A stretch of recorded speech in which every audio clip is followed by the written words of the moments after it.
Hi, YouTube. We are back, and if you're watching this and you haven't subscribed, that's not good. 45% of you watch all of our episodes and don't subscribe. That doesn't add up. Hit the subscribe button and the like button at the same time, and guess what? We're going to have 100% subscribed people watching before you know it. Week 3 slate, Brandon's jersey got burned, and much more. Enjoy the show. Been an interesting couple of weeks. And then Dave puts out a tweet saying he put me in a body bag and everything and just and gave me the easiest win of all time. Just showed people that he didn't beat me. At the college football show when he said that Hawaii is a better program than App State. Well, the thing is that Bro, yeah. what? Oh, Jack, not only do you need to watch the clip, so the funny thing about the clip that Dave put out today, which is about like 4 minutes, is it does not show how long this went on. This went on 15 plus minutes, and I would start new segments and he would then bring it back. So it doesn't even do it justice what this clip was. But the whole thing, I don't want to give away the show because people that are listening to Unnecessary Roughness, you should definitely watch the college football show this weekend. I tweeted it earlier, like it was an all-time Dave debate episode. And we didn't even get into that topic until like 45 minutes into the show. Right. Yeah. It was in the next to last. No, it started with the dog of the week. Yeah, that's right. Which is early. About halfway. About midway, but then he continued it. So, but I will tell you this. This is, all right, wait, should we start the episode? Because I have some thoughts. No, well, yeah, we'll start. You ready to start? Yeah, I have some thoughts. Did y'all plan to all wear black today? No, it's New York. Everybody wears all black. As soon as it starts getting cold out. It's not cold out today, and I look positively spring-like. The sweatshirt I normally wear is navy, and my leggings are navy, so I had to pick a next one. We look like Bret Hart's outfit at SummerSlam. Well, it was like 65, which is not cold, but it's getting so cooler. nice. It's going to be in the 50s tomorrow. I know. First of all, the high today was like 78. No, it was not. Yeah, it was. This morning it was We're comfortably in shorts. We're comfortable. It was in high, shorts. and the highs were in the 70s today? Oh, yeah. Oh, yeah. Oh, yeah. Really? Oh, yeah. Right now it's 75 outside. Well, tomorrow's 58. Well, the 55. office is cold. It's down to 55 tomorrow. Hell yeah. But then next week it comes back hot again. Fuck. Why? What is this delayed Fake fall. summer shit? Oh, it's only September. I like that between September 1st and October 31st, maybe the best weather of the year. No, I want it You're to coming be down cold. from the real heat, and you're settling into that 82 is your hot day, and your 68 is your cool day. That's nice. I want hoodies and leggings. No, because when you get hoodies and leggings, you'll be in it for 6 months. I like that though. Not me. Hoodies and leggings season. It's the best time of the year. God, it's the best. And that's why y'all are in hoodies and leggings today, even though it's not 80 degrees. When I woke up this morning, it was 60. It was 66 when I walked to work this morning. Yeah. Okay. Also, Office is cold. the office is very cold. This room is not. Let's do a show. It's the first time this room's been hot in a while. Because you're here. Yes, thank you, Katie. Hello. It's Unnecessary Roughness with Brandon Walker and Casey Smith and Jack Mack and Katie Stats. It's your college football podcast for Barstool Sports presented by High Noon Hard Seltzer. Get yourself a tailgate pack right now. That's the pack that you can buy, and you can try the new pear flavor, the new cranberry flavor. It also has the grapefruit and the black cherry. It has 4 great flavors. There's also other great flavors available in other packs. You have your lemons out there, your pineapples, your watermelons, your passion fruits. They're all available. They're all incredible. Peach flavor, lime flavor. They're all great flavors. High Noon. I feel like we went over this over the upfronts last night, but High Noon is a runaway success in this country. One reason is because Barstool's kind of gotten behind them, but another reason is because their drinks are just, and the bigger reason is their drinks are just amazing. And that's why you need to try High Noon if you haven't already. I was around somebody last night that was drinking a competitor and said, I just can't do it. And they were like, I can only drink High Noon. Yeah. And people always assume that we're just saying that because we're obviously big-time High Noon people. They are wildly different tasting. The other stuff and High Noon. It's real vodka. Real juice. Is quite literally real fans just real like vodka, us. right? And chalky. The other stuff is chalky. You don't like chalky? Also, it just tastes like bad alcohol. Like the club and is. color of But money. the last few sips, it just straight Yeah, because it's well water. It's malt liquor. But this is real juice, This real is vodka. not. Yes. High Real Noon is fans not. like you and me. I had to do a TikTok today that somebody asked me like what the worst trend in the fall is. And I said the worst trend to me is Pumpkin flavored shit. No, I said you are just now an example of what the worst trend in the fall is. People that make fun of pumpkin spice saying it's too basic. You know pumpkin is good. No, pumpkin's not good. Pumpkin pie is not good. No. What? Pumpkin pie is not a top 5 pie. That I didn't say it was. I mean, I think it's top 5, but that doesn't mean it's not good. Top five. No. A good pie. First of all, not that many good pies. Secondly, Yep. Pie itself a little overrated, but if you get an elite pie, it's great. Pecan pie, that's an elite pie. Pumpkin, I'm just glad no. you said it right. Pecan? Yeah. I hate Oh when yeah, I know people how to say pecan. I know Yeah. it's the worst. But I said that the worst part about the fall is people who make fun of people loving pumpkin spice in the fall because it's supposed to be basic. Like pumpkin things can Because be very about good. no. Because about 6 or 7 years ago, it just a switch flipped where all of a sudden everybody in the fall like pumpkin spice things. I want pumpkin spice latte. I want pumpkin bread. I want pumpkin. Bread is so good. Pumpkin. My Like shut the mom- fuck up. My mom makes the best pumpkin bread. Nobody likes pumpkin that much. I do now. But Pumpkin's such a shitty ass vegetable or fruit. We put it on our porch to rot in the fall. well, people display like apples and stuff too, and apples are pretty Who delicious. displays apples? People display apples in like bowls on their table. Oh, and bowls on their tables, but they don't put it on their porch to Well, that's rot. because- They don't cut it open and That's- throw the bad stuff out and let it rot. That's like Potpourri. carving pumpkins. By the way, I saw my first Halloween decoration yesterday. It's September. can't do that. September 14th. I want the weather to turn, but I have very strict rules when it comes to those things. Are Like you- October is when you can celebrate Halloween. Are you gonna do a Halloween costume that shows off your baby bump? I don't know the last time I've done a Halloween costume. Mm-hmm. I'm not I did now in college. I'm not a costumer either. The costumers in college, I loved that. My birthday is also a week before Halloween, so Yeah. in college it was Well, in a good college, time. Halloween's just whore night. Yes. Yeah. I mean, everybody knows that. It's just an excuse to dress slutty. I haven't dressed. We usually are I'm doing not it. against whore night at all. No, we usually are on the road for college football or something. And we will be on the road this time. We will. Michigan State. Yep. Oh, yeah. The 29th. It's on Yeah. a Monday night this year. But back to what I was saying, and I know I've said this on the podcast. I don't like super sweet pumpkin spice things. Like Yeah. I do not like pumpkin spice lattes. It's too much. But if High Noon, and I can't drink them this year, make sure everyone knows that because High Noon will get mad at me. If they made a pumpkin spice or a pumpkin flavor, I bet for just the fall, I bet they'd be so good because none of their drinks are too sweet. That's another thing too. No, I think that's right. I want pumpkin spice. That's what I want. What's happening? I'm going to tweet out the unnecessary roughness tweet for the week. Uh-oh.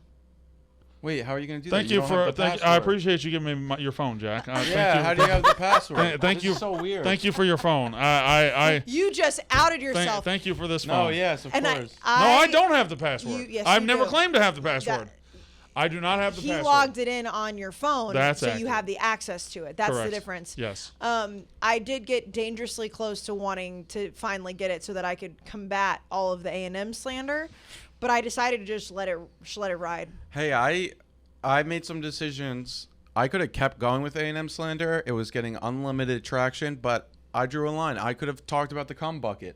It didn't. I didn't. Well, that's Jizz. not I real. think it was a jizz. jar. No. Jizz Jizz jar, yeah, Cum yeah. bucket It's is not real. the guy on the Warriors. Cum bucket. The When cum he game. scores, The like, jizz you jar know, is not real. It's not Yeah, a real thing. I read an article from Texas Magazine not that cited the jizz jar. It's not real. I can promise. Listen, I will openly admit to some weird things. Not only do I know it's not real, GIF, whatever. I then asked. What'd I say? You should have put a GIF in there. GIF? GIF. My bad. I always. Because it works better when you put a GIF in Hello, It's all Roughnecks. good. there. I can delete Give it us your and start hottest take over. for week 3. We'll read on the show. Yeah, All right, no yeah. Just relax. I'll start over. Gotta get something eye-catching on there. Hey, He's gonna. why y'all do quit it. hollering at me? I need my phone back soon, though. Don't forget it. No. Jack has his phone right in front of him. No, that's just. No, that's for just decoration. Yeah, and that's for me to That's make just- sure to give to our new producer That's- Noah, who, by the way, shout out Noah for all the new graphics. shout out Noah. And I give him some timestamps so he can edit it a little bit faster, and I just have this phone for that. Okay, reason. real quick, I want to give one more shout out to people, to a group. Y'all ready for this shout out? What is it? Through a couple of weeks of the season, we're going into week 3. This is the best numbers we've ever done on By this far, podcast. We've got more listeners, more viewers than we've ever had. Shout out to everybody who gives us a chance to do it. Shout out to you if you're watching on YouTube. Shout out to you if you're listening in your car. Shout out to you if you've told your friends. Thank you. Podcast Roughnecks. is thriving. Roughneck Nation is thriving. And it's the most content we've ever put out. 3 and episodes a and week. no other producer has allowed us to take the next This step. is not a shot at Jack because No, I know. Jack was overworked. Jack had responsibilities elsewhere, and he was also full-time producer of this podcast. Well, this podcast is big enough to deserve a full-time producer who only has to worry about full-time producing this. And now we have that, and it helps Jack Killing out it. a lot. It is And Katie, killing it. too. Oh yeah, of course, Katie. Of course, Katie. Even if it's a hate listen. Thank you. I was literally about to say, and the people who have still not figured out that hate listens and hate engagement count for these things, we also thank you. Love this one. Uh-oh, Katie's upset about something. No, Najee, fantasy football. Oh. Okay, relax. Najee's hurt? Najee, no, he's moved up to full practice. All I'm right. playing Najee Harris. Go. So you talked about it off the top. I know that all the buzz on social media and stuff today. What's happening? Nothing. Nothing.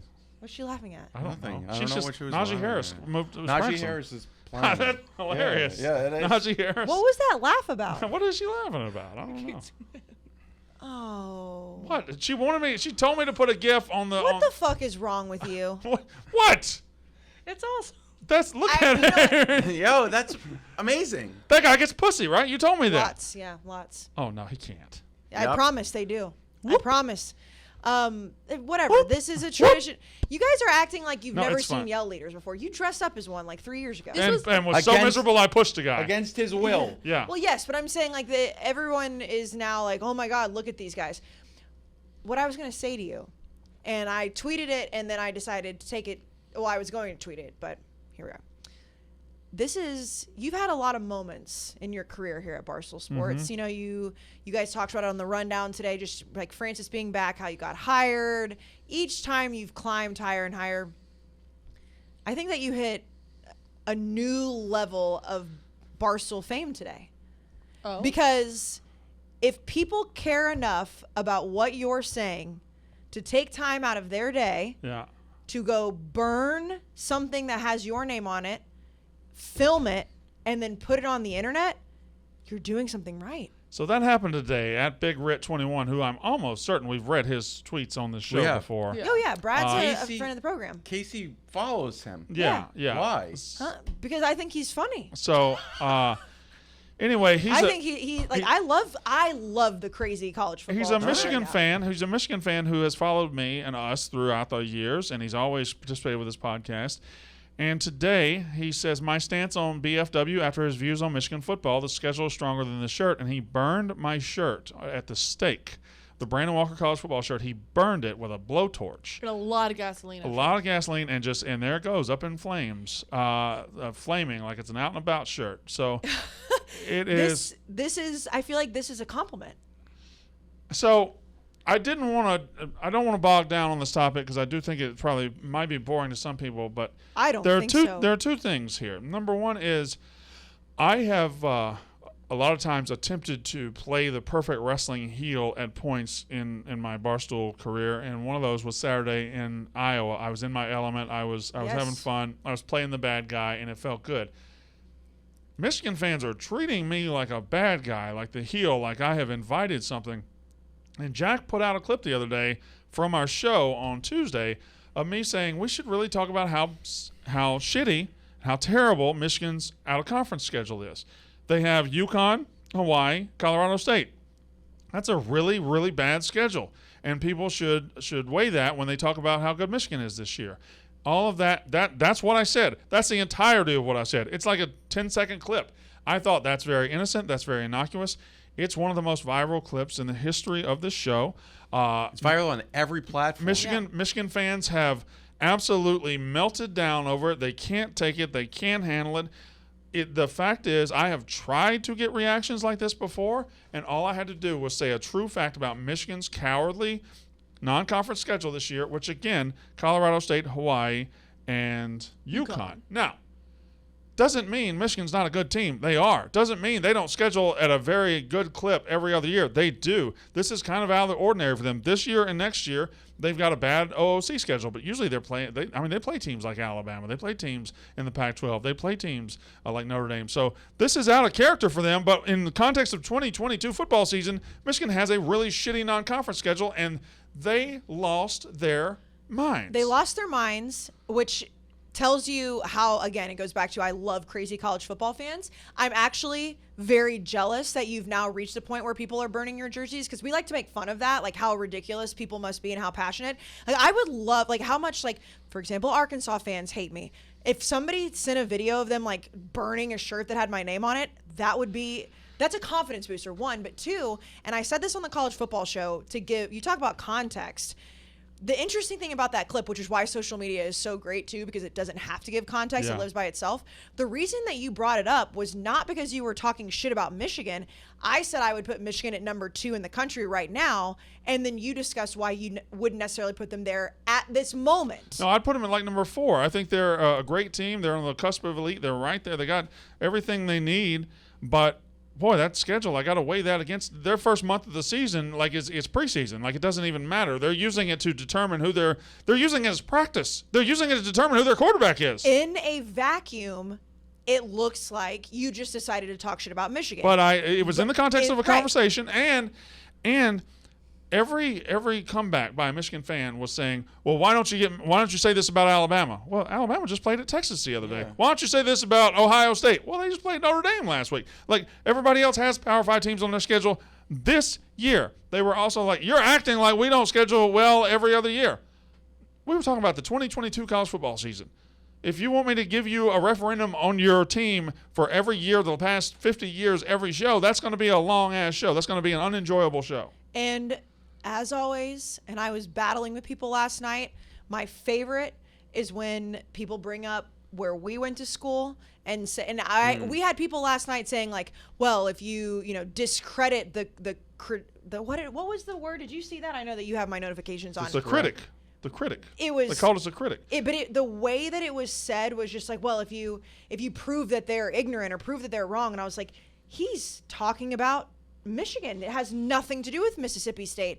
And I have said before, if you were saying, look at what Michigan has versus look what Mississippi State has, Mississippi State's on the table. Yeah. If you're just talking about Michigan, it has nothing to do with your team or my team. It's such a lazy argument. Well, let me do this. All right, here's the clip. Okay, here's the clip right here. Oh boy. It's only 27 seconds long. No, I know. This about Michigan. They really need to be punished in people's eyes for this cowardly schedule they got. They won't be, though. They won't be, but this is how many Big Ten teams always say this about the SEC? These got to schedule this, got to schedule that. Ohio State put their nuts on the table. Other teams put their nuts on the table. Wisconsin's playing Washington State. Michigan State's playing Washington. And Michigan's non-conference is UConn, Hawaii, and Colorado State. Like, that's fucking awful. It's terrible, definitely. That is the entirety of what I said. And also, hold on. I said that to say this. That clip has 374,000 views. It has 172 quote tweets, mostly from Michigan fans calling my mother a whore. It has 2,300 likes, 291 retweets. It is on TikTok. It's half a million, just under half a million. It has views. just under. Incredible. Is that from my TikTok or No. unnecessary No. reference? You They're sons ours. of bitches! Why didn't we use that? Well, one you can for put it mine? on both. It's on You put it both. on mine, but it went big on that one. Brandon. This is our Brandon. I know, but I'm trying. She's trying to grow mine too. Brandon. It's okay for it to be on all of them. But I promise. I want it on mine. I want to grow mine. I want to grow mine too, but it's like grow the brand. Yeah, but 500,000 views I could have had on mine. But those I people wondered know who why you mine are. only had 30,000. Well, It got yours posted might not have popped off. today. Look how many followers ours has. Like, listen. I know. I'm trying to. Here's the quote was destroy a credit. You're trying to. I'm trying to. Ours has 130. Yeah, she's trying. I just want to see. It's real. Schedule. Yeah, I can promise you. Can I tell you something? As somebody who's dabbling into TikTok and who's doing it with like help on the side, like Jack and Katie and like other people in the company will tell me what to do. Who's actually like doing them myself? You don't trust that they know what they're doing. It is humbling. That's fine, but I only got 3,400 views on mine. Humbling. I'm trying to grow Humbling. Brandon Walker's brand. The quote was I am. destroy a critic's credibility, which is so ridiculous. But the whole thing is what you said is 100% accurate. You weren't even trying to be the heel. And the more that it's talked about, the better it is. And that's not to say that you purposely piss off Michigan fans, because I know you didn't. And again, if you listen to the whole argument or the whole conversation, it was not bad. I mean, you put them at number 4. I just put them at number 2. But I will finish this and we'll move on. I truly, am jealous that you have reached this level of hate, because I've dabbled into a lot of different fan bases. You know, a lot of fan bases have really hated me. I've gone toe to toe with Oklahoma and Florida State, and Arkansas always is posting my stuff, which thank you, Arkansas Twitter. I really do appreciate you sharing the clips. No one has done something this crazy for me. And I feel as though I deserve it. So I'll finish with this, then we'll move on. I think I am done singling out fan bases for being soft, for being whiny, for being emotional, for being stupid, for being easy to get at, for being over-emotional, for being reactionary. Because it's not one fan base. No, it's Arkansas has done it. Florida State's done it. Now Michigan has done it. Every single fan base is embarrassingly emotional about their college football program, and I'm sure mine included. I know mine's you included. Just can't say anything you can't say anything on social media that isn't 100% glowing and over the top about a team. If you say this team has a poor out of conference schedule, which they do, and they react like you have killed their family members, then something is wrong about our dedication and our passion and our everything. Everything that makes college football good makes college football social media a fucking train wreck. Oh, it's a train wreck. Yeah. And you're right. It is all fan bases, and it's interesting to see which fan bases go after, like, which personalities when it comes to this. The reason that it's still fun to single them out is because if you don't single them out, then we don't get reactions like this. Yeah. And again, they spend, I don't know if do you think that there's like a leader of these social media or these like Twitter groups? No. Like, is there like I disagree. And the reason, again, I'm always in it with Arkansas right now until that game next week. Like, Arkansas fans, they think they're ruining my day, and it's actually very funny. However, it seems to me that there's like a group, like maybe it's a small group. Oh, there's always groups in where pockets, it's like they're the ones that are like, this is the person we're going to go after today. This is the person we're going after this week. Auburn fans have that, and then there's a pocket of about 10 Alabama bros that if I get in it with one, he'll respond, and then his other 9 bros will get in there and say the same thing. And then they all are like, you mess with one of us, you mess with all of us. It's like, do you guys actually know each other? Yeah. I love that. Like, who's 10 this dudes that run bitch? a fucking train on each other watching Bear Bryant highlights. But it is. It's like they'll be like, "Who's this bitch?" And then like people are like, "Oh, I follow her. Look at this bitch." And it's like, do you guys all know each other, or are you on the same like bulletin board? Like after you drop your kids off at school, do you all sit around? Which makes college football fun. When I saw this on Twitter, I know I sent it in the group. I laughed my ass off. I also would really like to believe, and I do believe it, that Brad is doing this tongue in cheek. No, but the DM. No, he's not. He's not. He was mad at me. No, for Brad is not the. No. This is a guy who has been a loyal listener of the Brandon Walker College Football Show. He's called 3 times a week. This is a guy who has been a listener of Unnecessary Roughness. Yeah, I know. That's not only did he burn my shirt. Not only did he burn my shirt, he DM'd me. Which is a compliment. He in my opinion. DM'd me last night at 8:15. So at 8:15 at night, he DM'd me and said, "Ben, your worst week. I'm out. Enjoy the season." And I DM'd back, "See ya, pussy." And then he goes, "Good one." And then I said, "How the hell do you get bothered by me saying Michigan has a bad out-of-conference schedule? I've said nothing about the team." He says, "It doesn't bother me, but you have fucked with my timeline for 3 fucking days on the same bullshit." By the way, this was Wednesday night. The clip came out Tuesday night. I could care less about it. Be better, man. You're acting like Jack, which is a tremendous ricochet shot. Yeah, Jack what did. I don't know. I love. I don't think he likes me for that. And I said, "Dude," and he said, "Yes, buddy. I call 3 times a week all summer. It takes a lot to piss me off. Shit like this does it." Again, I said Michigan plays a shitty out of conference schedule, which they do. I said, "You have a bad schedule. It's not the end of the world. If you can't handle me saying the truth, fine." And here is where he sent me the longest, saddest. You don't get it. Saying the out of conference is weak is true. They also play in the hardest division in football and 9 conference games, not 8. Picking this year, the one year they don't have another big game, is bullshit, though. I didn't pick this year. We're in this year. Here's my issue. It's how you went about it. You've been yelling about it for days. Again, this was at 8:15 on Wednesday night. I did it on Tuesday. I called in, on Tuesday night. waited half an hour to talk about rankings, and ended up about the schedule. You've screamed it from every account for days to get the engagement. I love when they accuse us for trying to get engagement and clicks. Well, no fucking shit, Brad.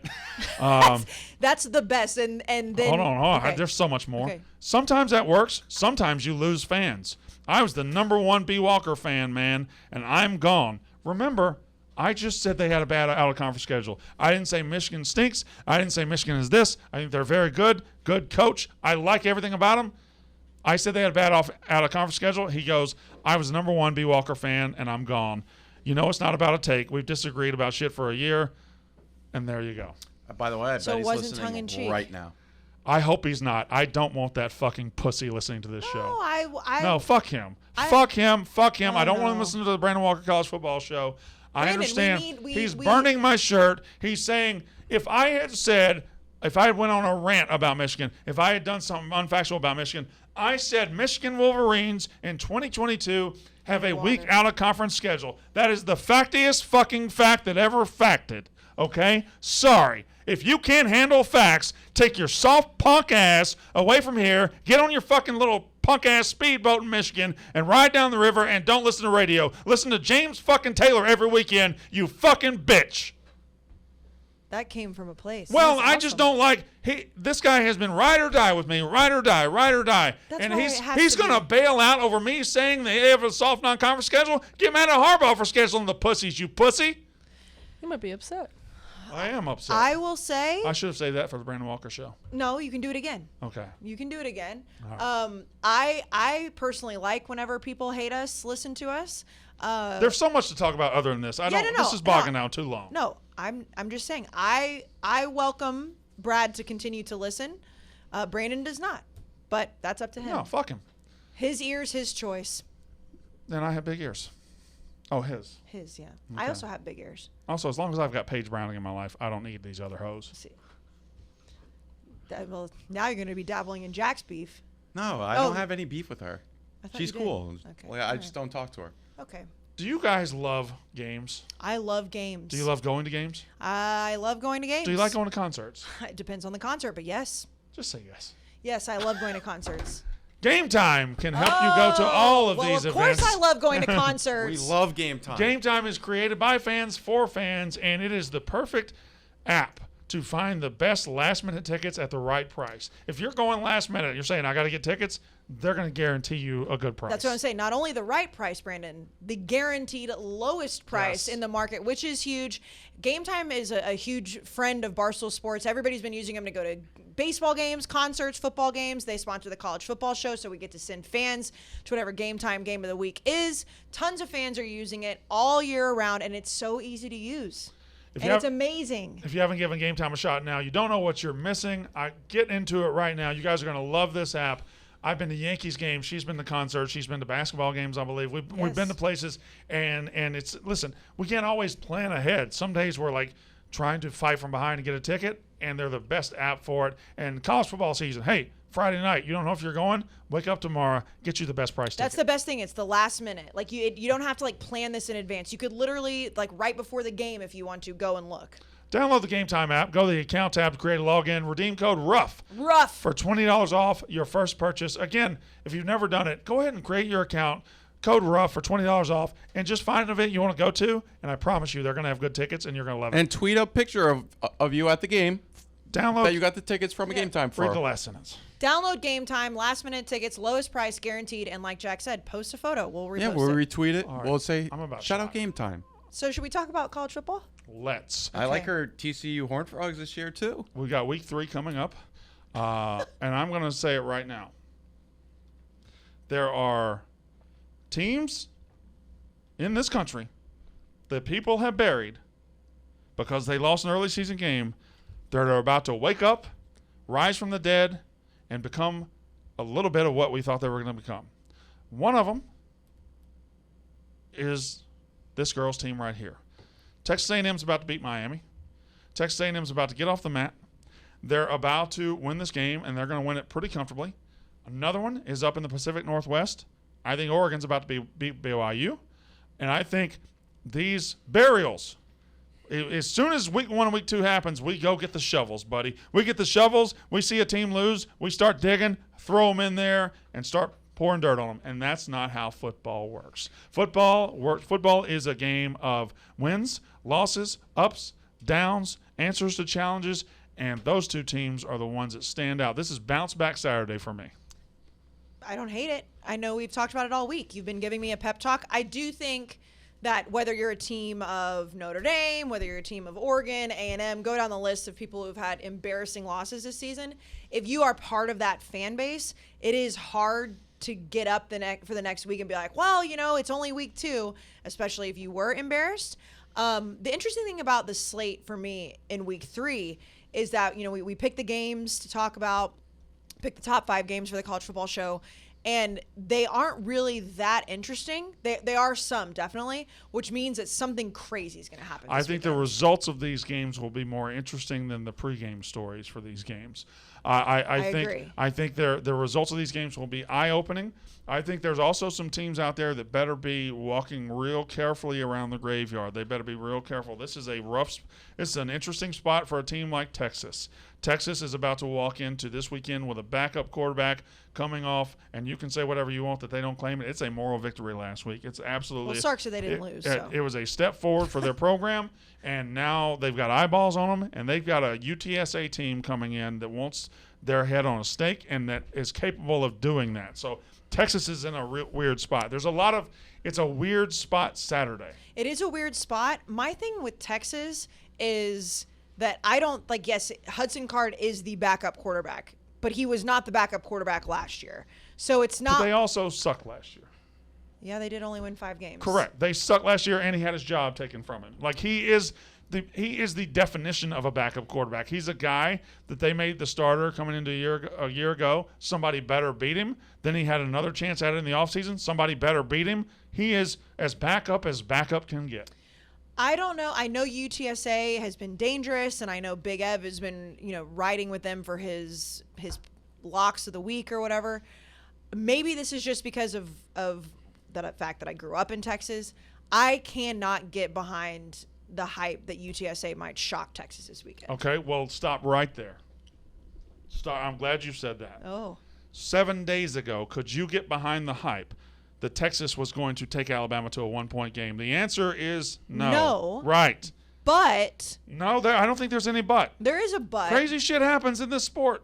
Yeah, definitely. But I would say that the gap between the talent that Alabama has and that Texas has is smaller than the gap between UTSA and Texas. We have watched these smaller teams this year. I think COVID has created older teams. COVID has shortened the gap between the elites and even the top 20s and the rest of the country. We've seen Marshall walking into Notre Dame.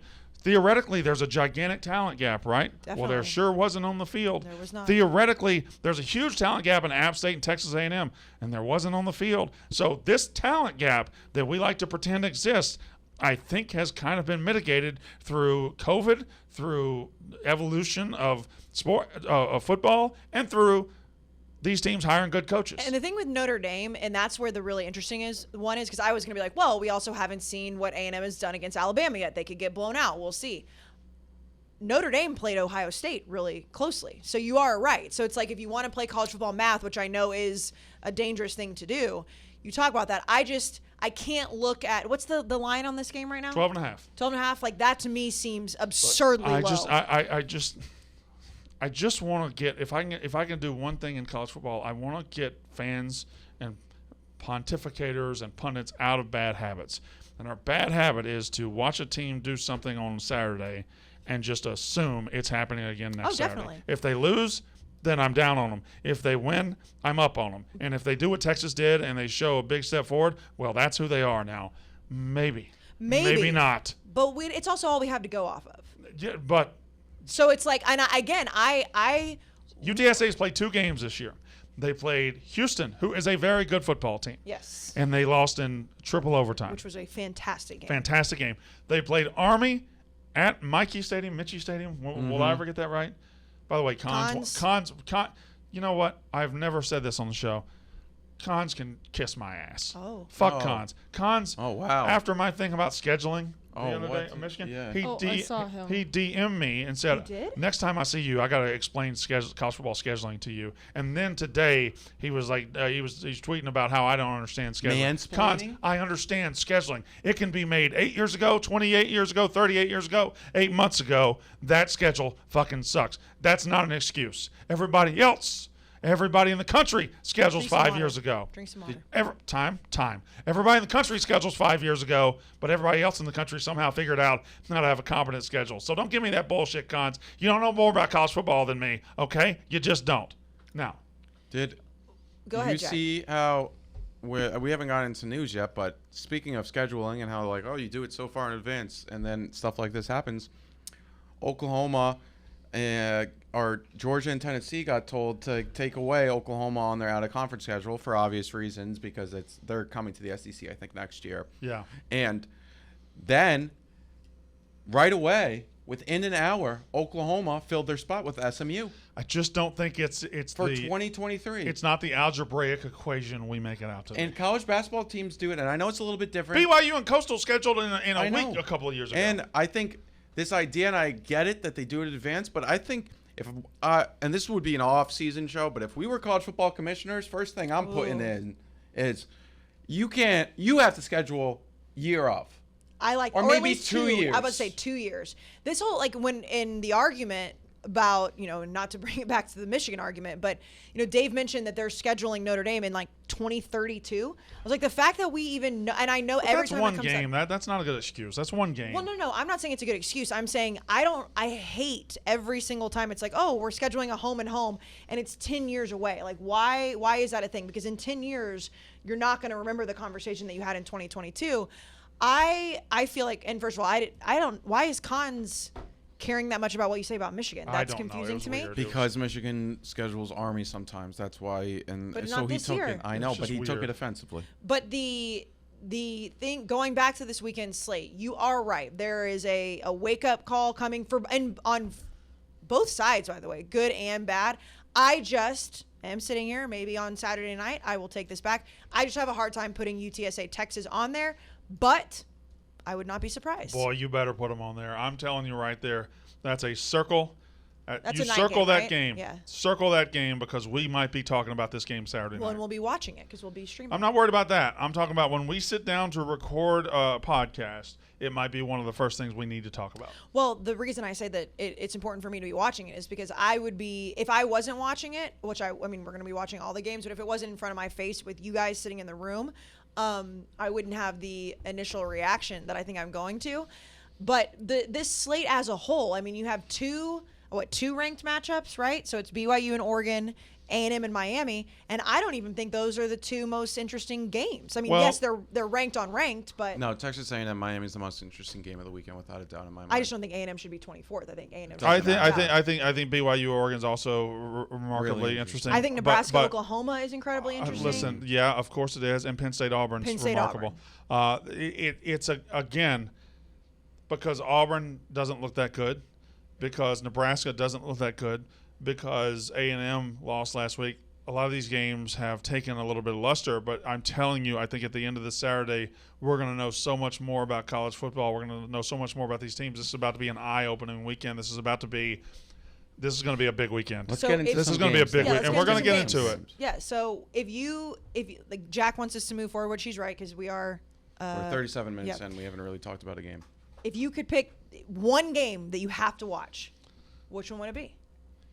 Like if you I'm could gonna only go. watch I'm one. gonna go Penn State Auburn because I think it's not Brian Harson's last stand, but it might be the beginning of his last stand. You know, if they lose by 10, 20, it's just what are you inspired by? What do you have hope for at Auburn? And I personally think Penn State might be the most underrated team in this country at 22.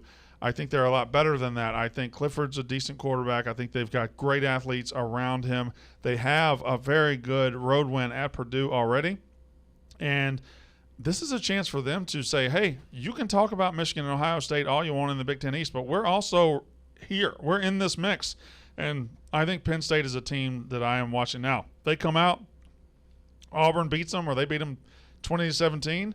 Maybe I revise that. I just think Penn State is my most interesting team. And, of course, I have just a terrible spot for my team, Mississippi State at LSU, in a game we're going to lose. So, oh yeah.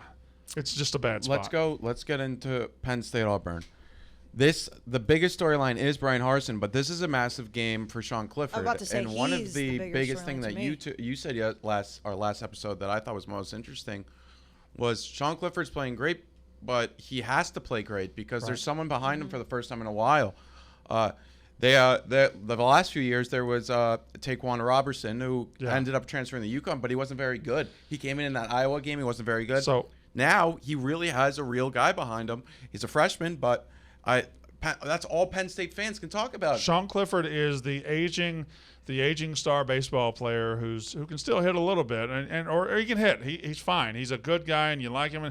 But in AAA, there's this fucking dude, man, who's hitting bombs, who's leading the league in batting and home runs, and he's coming up very soon. And Sean Clifford can't relax. He can't not be good. If he's not good, Drew Aller's coming to get that job, and he's coming to get it very, very soon. And I think that's good for Penn State. You need desperation. You need pushed. You need competition, and I think they got that. And they're averaging 500 yards a game. They're averaging they're averaging 323 yards passing. Well, Clifford's playing well. He's playing well, but I mean, to 5 touchdowns, Thank you. interception. Thank you. to the point that Thank both you. of you guys are making I is am that Sean Clifford's biggest fan. Hold on. Can we just shout out that one person on this podcast knew that Sean Clifford was pretty good? It was Me. Jack. Yeah. There, he wanted Thank that you, Jack. badly. Congratulations. And I agreed with myself on that too. yeah, I like that he agrees. Are you doubling down on it? Yeah, no, okay, I all right. agreed with myself. Are you agreeing on Tuesday? Yeah, no, I'm like three Right. levels. I'm in like the third Right. tier. He's of agreeing. co-signing all of his cosigns. But hey, this could all blow up in my face on Saturday. Though. It could, but to y'all's point, the thing with Sean Clifford is that, it's been easy when you look at Penn State and games are supposed to win and be like, well, look what Sean Clifford did, but there was nobody behind him, so his leash was so much longer because he was the only guy. Now he's on a proverbial much shorter leash, which does push him. My question will be is, does this continue into Big Ten play? Because we've seen Sean Clifford have really good games. We've also seen Sean Clifford be a lot of the reason Penn State has lost games in his career. So I don't know what to think about Auburn. I mean, TJ Finley has been not good. I don't know if they're going to give another quarterback a shot. I know you What's his name? Well, Zach Calzada. Could be Robbie Ashford. Robbie. Could No, be, yeah. Calzada's done. Yeah, it's Robbie I've Ashford. heard that Calzada doesn't even care. He beat Alabama once. He doesn't give a shit anymore. It's I heard Robbie he- Ashford transferred He in goes from out Oregon. all the time, Ashford transferred in from Oregon, but I think he's from Homewood, Alabama. So and he can run. The Auburn, I need to see Auburn play a real team to decide how they are. That being said, I think Auburn is probably nationally one of the most slept-on places to play in this country. Like, it is very difficult to play at Auburn. It is a very tough environment. It's a tougher environment to play in than Georgia is. It's a tougher environment to play in Alabama. Listen, both those teams are better. The programs are better, but the stadium, the home field advantage is better at Jordan-Hare than is at either of those places, and that's what Penn State's walking into. Now, they've walked into the Horseshoe. They've walked into the Big House, so they've been there before, but a desperate Auburn fan base might – it's going to be a challenge. It's going to be a You challenge. know who said it's the toughest place to play today? Who's that? Joe Burrow. He said that's the toughest place he's ever played. No, I would agree with that. And he's played all over. He said the only crowd And he tougher than the Penn State whiteout is an Auburn crowd. Now Joe Burrow never had to play a road game at Tiger Stadium though. Correct. That is true. Yeah, that is true. That's that. I believe Tiger Stadium's the hardest, but I think That's true. Yeah. But I think Jordan-Hare is very, very high up. Auburn's had some. I mean, the kick six happened there. The miracle of Jordan-Hare happened there. Auburn's had some crazy ass shit happen in that stadium. All-time classic moments. I am going to take Penn State here. I think Penn State's just a better football team. I think they're more talented. I also just can't get over the fact that Auburn just seems to hate Brian Harsin so much. Like you say, their fan base is desperate. Obviously, their fan base is desperate for the team to be good. Every fan base is. But if you're rolling out TJ Finley and saying like they've got a shot against a Penn State team that, you've said this week that you think should be closer to the top 10, it could be pretty tough. However, Big Ten versus SEC games, we always see what happens, and no matter what, if Auburn wins, SEC fans are like, oh, see, we're the better conference. If Penn State wins, the Big Ten fans do the same thing. I just think Penn State's a better team. Well, they are a better team, but sometimes a better team doesn't win. I do think they do here. So that game is at pull up the schedule, please. 3:30. So that game's at 3:30. That's your CBS game, right? Mm-hmm. So that game's at 3:30. Penn State on CBS is going to be weird. Let's go through that early. There's always one weird non-conference game. Alabama was on Fox. Yeah. That was weird. All right, so the early slate. Whoa! Before we talk about that, Friday night we have a decent game. Actually, Friday night we have two decent games. Florida State's at Louisville. Now, this is interesting. This is very interesting. Florida State goes to the Dome and beats LSU in a classically weird college football game. Just a remarkable college football. Well, yes. You took my water. I didn't take your water. Yes, Here. I've been drinking that water, so it's okay. I don't want whatever disease you have in your throat. I just have. It's Did a you lip drink fungus they haven't identified yet. Yeah. Did you drink the second half of the tea? Yeah, I drank it. Wow. Florida State coming out of the Dome, feeling good. 2-0, got life, beat LSU, beat an SEC team in their home place, and then Louisville opens the season in embarrassing fashion by getting destroyed by Syracuse. But Louisville then goes on the road and beats UCF. Louisville's 1-1. Florida State 2.5-point favorite. This is an early season definer for both. If Louisville wins this game, they're up off the mat and they're ready for whatever. If Florida State were to lose to Louisville after going 2-0, and after Jordan Travis had a big coming out party and had the big moment on national TV, and we all said, oh, wow, this is good to see Florida State back. It happened to Florida last week. They had the huge top 10 win and then looked like shit against Kentucky. If it happens to Florida State, it's got to feel like, oh, shit, it's the same old if I'm a Seminole fan. Depends on how they lose, I think. Losing in general, I think yes. losing it all. Well, especially because, yeah, you're right. Like Louisville, like we talked about, Malik Cunningham and everything going into the season. I think if Florida State, like, okay, if you were a Florida State fan, what would be, after the dumpster fire they've been for the last few years, what would be the win total that you would accept? Here's the mindset you got to get in, because not every fan base's mindset's correct. Like, my fan base is relentlessly negative about everything. Other fan bases are either relentlessly positive, relentlessly analytical. And Florida State fans, the second they beat LSU, changed everything, and they will not accept losing to Louisville, because they, in their mind, are a better program, always will be, are naturally born to be better than Louisville, and if they lose to Louisville, it's a massive disappointment. If they were to lose to Louisville, as of now, he needs to win 8 games. If win or lose here, he needs to win at least 8 games, and he'll be fine. But this changes everything. If Florida State wins this game, they're going to be 5-0, I believe, going to NC State. If they lose this game, again, it's the same old shit. Well, let me take that back. They'll be 4-0 with Wake Forest at home on October 1st. I think they're a better team than Wake Forest. I think they are too. Yeah. But all right, let me say it one more time like this. If they win this game, then they got Boston College at home next week. That's 4-0. That's 4-0 before this stretch. October 1st at home against Wake. October 8th at NC State. October 15th, 3-week stretch, home against Clemson. This is everything.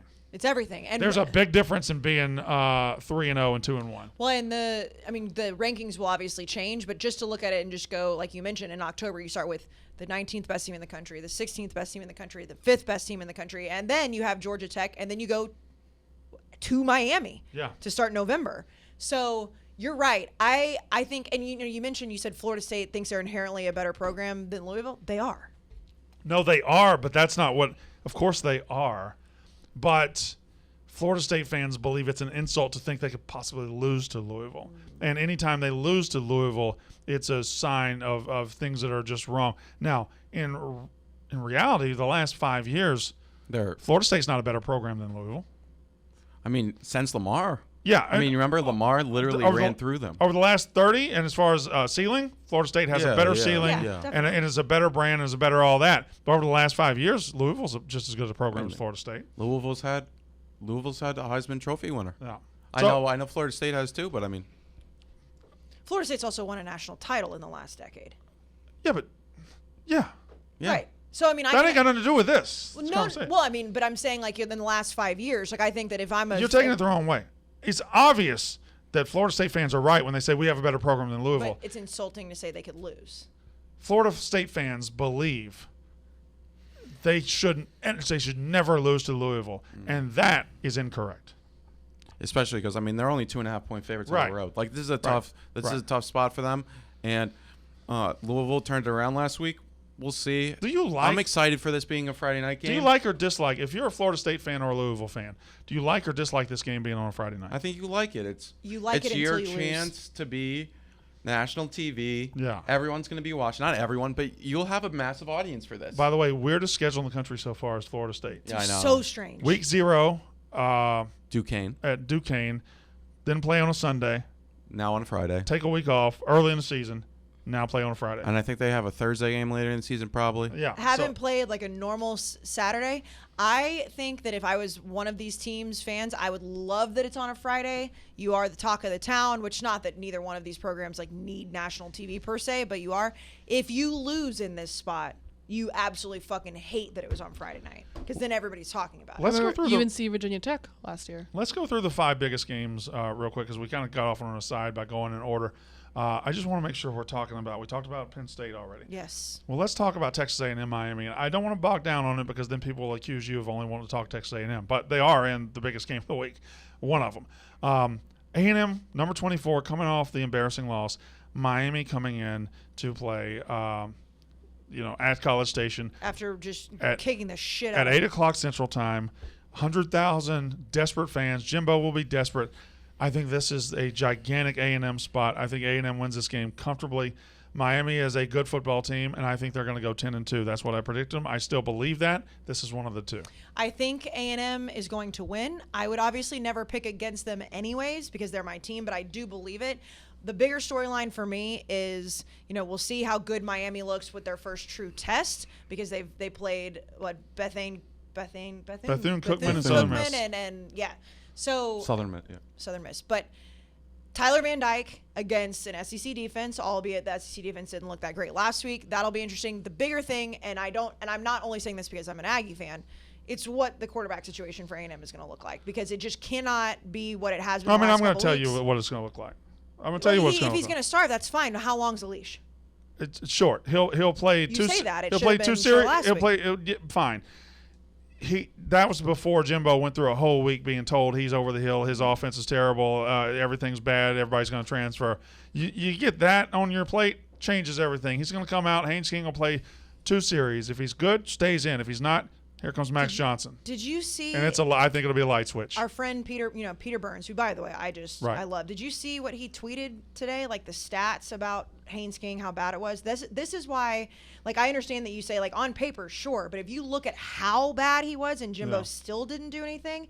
So he was 13 of 20 for 97 yards. He was under pressure only 3 of his 24 dropbacks and was not blitzed once. He was 0 for 2 on deep balls of 20 yards plus and 1 of 4 for medium passes, 10 to 19 yards.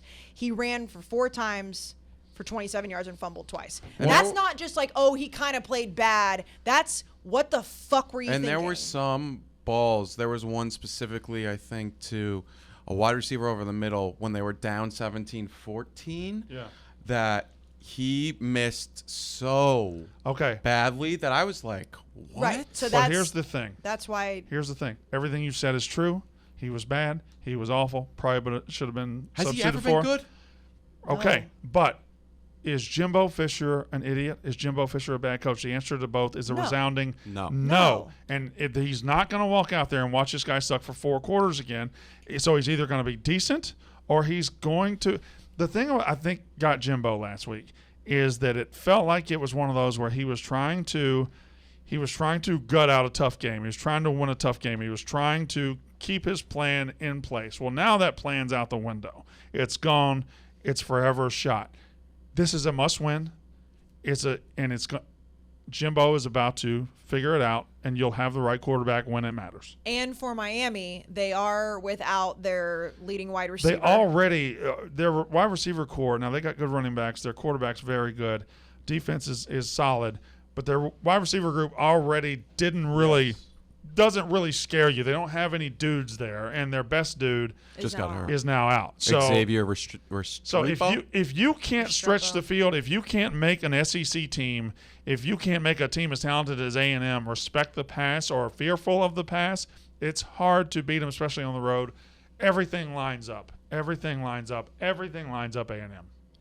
Yes, it really does. You just sold me on A&M. I think I'll be on them, and I think 9 p.m. game. This is a massive, massive, massive spot for Tyler Van Dyke. Huge. I don't know. He doesn't really have the weapons around him, like you said, so I won't be like, if he plays bad, I'm not going to be like, the hype wasn't real for him. But if he puts something together, it'll be a real tip of the cap to him. But I'm excited for this one. This is definitely, there's some really good games this weekend that are interesting. Not like, oh, my God, I got to text my dad about this game. More like, if you're a big college football fan, you're going to learn a lot.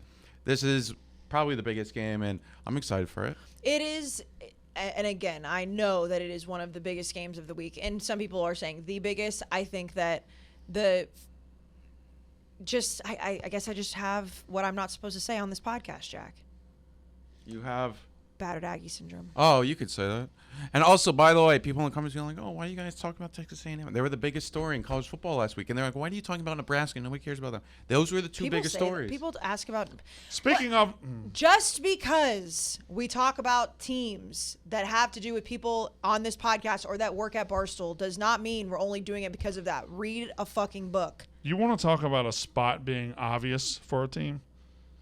This is the most Nebraska spot that ever Nebraska'd in the history of Nebraska. Okay. This is Nebraska. Folks, I Don't can't. spoil what you're about to say. No. I'm not going to give that part away. Okay. But I'm going to scream, although he said don't pick them, so it's not Oh, okay. a spoiler. I am going to absolutely scream from the mountaintops.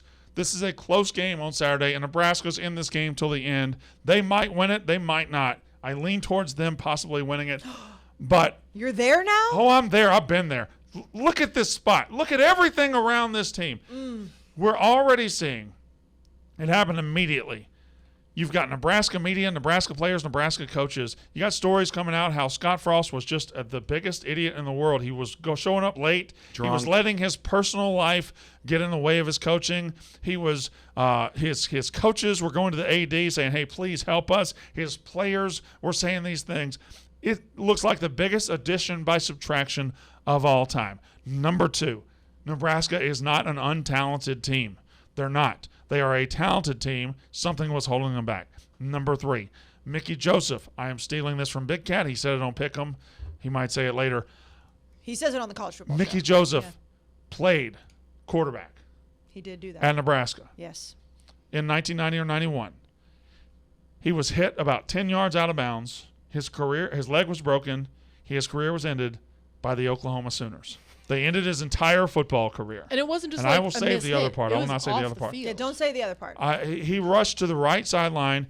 He pulled up, and he was by the benches. He was 10 yards into the sideline. They hit him from behind in his knee, ended his career, broke his leg. This guy is going to want to kill this team. Now, everything lines up Nebraska. If Oklahoma is so great, and they're are they a better program than Nebraska? Yeah. Are they a better team than Nebraska? Yeah. Are they a better? But they were last year. They're not the same team as last year. I don't think they're as good as they were last year.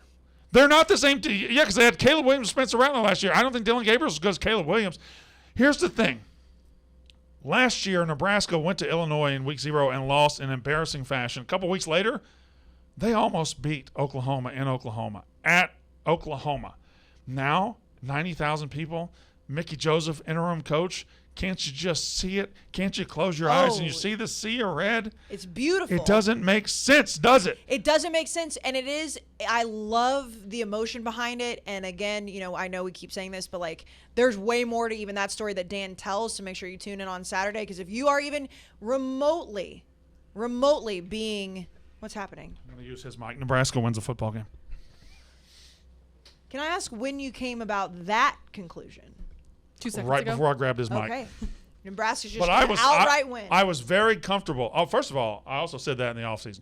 But first of all, You did say that. I That really was before they fired came. Scott Frost. I've said all week this is going to be Yeah. a war, and I just hadn't heard you say they were going to win yet. I'm- I heard you say I'm they were there. going to cover I'm the there. number. I'm there. I would not be shocked whatsoever if every emotional storyline going into this game plays a huge factor. Of course, it'll play a factor in pregame. It'll play a factor. I'm sure it's playing a factor right now in Nebraska's locker room. I'm sure that video of Mickey Joseph getting trucked on the sidelines has been passed around everybody. If Mickey Joseph was playing quarterback on Saturday, boy, I would hammer Nebraska. However, this team, yes, they are deflated, but they didn't only lose those games that they've lost this year because of Scott Frost. they might have. You think it's solely his fault? Let me give you an example. Okay.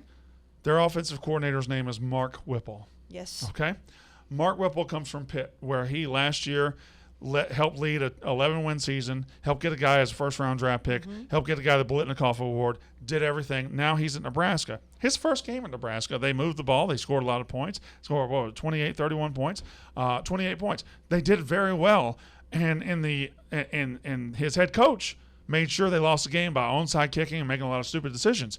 And in the locker room afterwards during the press conference, that head coach said, well, our offensive coordinator has a lot to learn about this league. Now, imagine you're that coach and you're coaching under that idiot and you're in week 3 and now that idiot's gone. He's not going to tell you that you suck even when it was his fault. He is gone and you just have to coach offensive football. Yes. Multiply that times 100. Every player, every coach. Casey, I'm preaching gospel right now. You need to start singing. I can't. Listen. I want to. Not because I want OU to lose or not because I care if Nebraska wins, because I would love for all of these storylines for us to be sitting here on Saturday or next week and being like, can you believe the bounce back that Nebraska had? I do think that there's a lot that had to do with Scott Frost. You're absolutely right about Mark Whipple being able to be more free and everything else, having a freer offense. There's still a big talent gap to me. And I don't think there is. I don't think it's I don't think Oklahoma's losing to Georgia Southern. That's not the issue at hand here. Yeah, don't play college That's not football. the issue at hand. Don't play. That is not the issue at hand. We do on this. No, it's not. That is not the issue at hand. I mean, we're talking about anytime we say like don't play college football math. That's I don't think Miami's losing to App State either, but I think they're losing to Texas A&M, who lost to App State. That's how it works. But we're talking. Nebraska you said incredibly Nebraska and OU were talented. close last year, and now that matters this year. We do play college football math on this show. No, that I just don't. Just You be brought careful with that. Of course I'm going to be careful, but like I'm not going to sit here and say I that don't- like all I don't I'm like saying something is- this year. We're talking about last year. I Why don't- the fuck does it matter what they did last year? Because it's very similar. They have very similar starts, very similar situations. OU looked like they were 30 points better last year, and then they just weren't. And they look like they're 30 points better this year. Right. So what I'm saying is my college football math is saying OU has looked like a team that would not lose to Georgia Southern. I don't think so. It's a healthy disagreement. Oklahoma looked like very average for half the game against Kent State. They led 7-3 at the half and were lucky to lead 7-3 at the half. I think Kent State's a hell of a lot worse program than Georgia Southern is. Now, you're right. Oklahoma has a more talented team on paper. I don't think the gap's very big as far as the talent. That's my opinion. I know. Based on roster strength, college football winning edge has Oklahoma as this is based off the recruiting rankings. Yeah. But Oklahoma, a top 5 roster in the league, or not in the league, in the country, and Nebraska is 38th. So that is that ain't good. No, that's a not pretty good. solid No. talent gap. Now, that doesn't mean everything. No, it definitely But doesn't. I thought Nebraska somehow was thought closer to a top 20 roster. Yeah. But Casey was right. And according to the stats, they're a top 40 roster. But it's at home. It's going to be – the crowd's going to be crazy because the crowd's Insane. crazy even when they stink. Right. Let me throw one more storyline into it, okay? If I'm writing a script. This is a good movie script. And college It is a good football movie college script. football is about stories that develop over a season, right?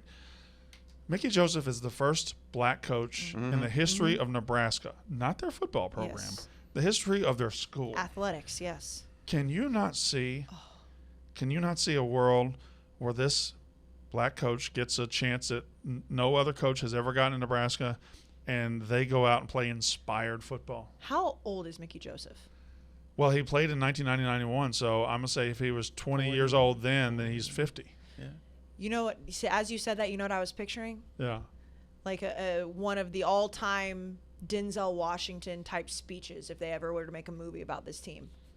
That's the kind of inspiring Denzel shit could do it, yeah. It's a shame Chadwick Boseman's gone. He could have done it. But you know what I'm like? You're this storyline that you're saying. The guy who played Cuba Gooding Jr. could do it if is he crazy now? Is he well, on drugs? he's still young, but he was Michael B. Jordan?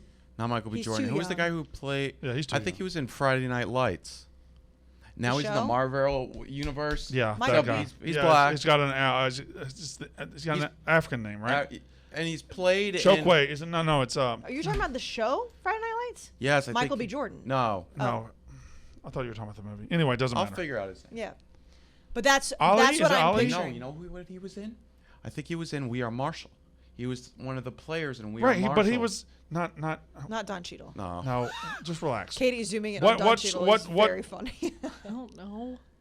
What are you looking at? Go We Are Is it Marshall Avengers? cast. We Are Marshall class. We Are Marshall cast. Oh. Yes, he was the running back in We Are Yes. Marshall. Yeah, and he's got a name. Yeah, I I know. just don't know what it Well, is. he obviously has a name. There he is. Anthony Mackie. Mackie. Anthony Mackie can do it. Mackie. Anthony Mackie. Anthony yes. Mackie. That's I think who- he would be a great, and Yeah. he's a great actor. I just I There got- he is. Yeah, We I didn't see him. We didn't see him. Wait. We didn't see him. Could you do We Are Marshall cast again? McConaughey, Fox. Oh, was McConaughey in that? I thought it was Josh Lucas. No, Oh, it was he's Glory McConaughey. Road. He's Glory Road. He's Glory Road. Yeah. Mara, Brian- McConaughey's the coach. Mara. Yeah, Brian but Ger- I know. Josh Lucas Garrity is just looks like discounting Paul. McConaughey. Yeah, and he was in Glory Road. Yeah. Which is about Josh Texas Lucas State, was right? in. Yeah, Josh Lucas was in. No, it's a UTEP. Josh Lucas UTEP, is my in bad. Sweet Does Home Brian Alabama. Garrity not look like Caleb? He does a He little does. bit. Wow. The face for sure. So Has the Mark whole Patton been dead for months? Oh man. Oh, All right, that go. was mean. The whole point of this game, because I love that you're taking Nebraska straight up. Now we're recording this on Wednesday, which means if you feel that way, Or Wednesday. Thursday. Either It one. is Thursday. Is today Thursday? Yeah, Oh, yeah. today's Oh, Thursday. today's even better. Which means by Saturday you're going to be really high on Nebraska. I want for the storyline for you to be right. I don't care who they were playing at this point. Like if the interim head coach had gotten hurt by LSU or Ohio State, whatever, it doesn't matter. I just think OU is going to beat them and beat them by 2 touchdowns. You lack vision, Casey Smith. I do sometimes. You lack yes, vision. But It could I'm be reality. But I'm also looking. My vision is also telling me that yes, you're right. You said earlier, Dylan Gabriel is not Caleb Williams. I agree with that. We don't know what Venables is going to look like as a head coach. We also know that he's still very talented. He was a very good coordinator. I don't think that what happened last year is going to play into what happened this year because they're both different coaches, both different teams. I guess we'll see. I'm taking OU though. Patterns and patterns. Patterns. Go with. Hold on. There was BYU Oregon. Yes. And then there's a great game at 7:30. Just relax. We'll get to the slate in a minute. But what were the 5 games You we did talked about? in BYU, college football? Oregon, Oklahoma, Nebraska, A&M, Penn Miami, State, Penn Auburn, we State, did. Auburn, and what was it? State, Washington. No. That's It was Oh, Michigan State, Michigan Washington. State, Washington. Yes. Michigan State, Washington. Another one, guys. I think Vegas is just telling you who to bet on this week. Is there any reason Washington should be a 3.5 point favorite over Michigan State? No. Yes. What is it, John? No. Let- I'm sorry. There is, but is there any reason, like on the surface? I know what you're Right. saying. Yeah. No. This is number 11 team in the country. This is a team. This is a Washington team that was bad last year. It's a Washington team with a quarterback who was bad last year.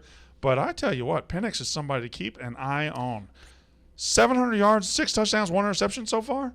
He's another guy. I think we've jumped in. We jumped in with the Indiana fans when we talked about him.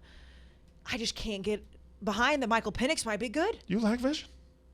You You lack vision. You lacked vision with him until this second. I know, but I have it now. I 6 touchdowns. I think I don't know what it is about this Washington team. I know it's a rebuilding year. They have a new head coach. Obviously, Michael Penix being new in a Washington uniform. I'm not high on Michigan State as a whole this season. We talked about, I think they're going to be the most disappointing team and disappointed fan base in the Big Ten based on where they were projected.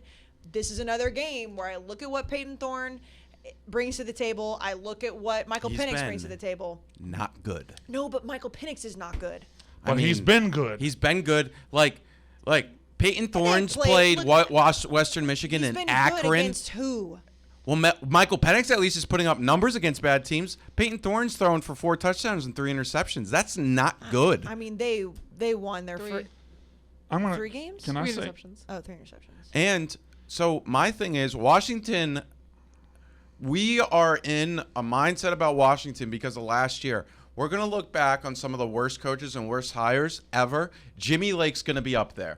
Jimmy Lake did not know how to coach a football team. He did not get proper help around the team. That is a talented roster because Washington's a big program, specifically in the West. Phil Steele, Washington was his surprise team last year. And that's because they were a talented roster, and they're talented now. I think they're just as talented as Michigan State. It's at home. I think they are the biggest They also bounce back team of this season. I really only believe it because of the line. The line is I cannot figure it out. So I Jack, can. what Well- is it, Jack? He just told you. No, I know, They're the Washington same has a team. better roster. Washington has a better roster than you think. And listen, Michigan State's It's going at 2 times. Washington, too. They're going 2 time zones over and playing in an environment, and that's not an easy place to play. And It's never Washington been. is leading the country in games won at home. Or is that Oregon? Oregon Oregon has a 20 streak games in a of row. Yes. So but it's non-con at home. So They beat Akron. What were Peyton Thorne's numbers against Akron? I know it's just Akron, but they did beat them 52-0 last Yeah, week. but that's it. Akron might be one of the worst teams in the country. Akron almost Still lost to 2 St. interceptions. Francis. He threw 2 interceptions. He Yeah, didn't even that's throw a bad. That's touchdown. bad. That's bad. That's bad. That's bad. One of the Where all those biggest fucking intercept- touchdowns come from? The first first game. game. One of the biggest disappointments so far this season has been Peyton Thorne. Brandon, you did a live taste test of Live Pure on Tuesday's episode of It was Dreamsicle. the Dreamsicle. Oh, my God. It was so good. Live Pure Live is Pure. Live Pure. Live Pure. I can't read. You That's know what? fine, You know what I need? Because you're pregnant. Well, I also need the Live Pure.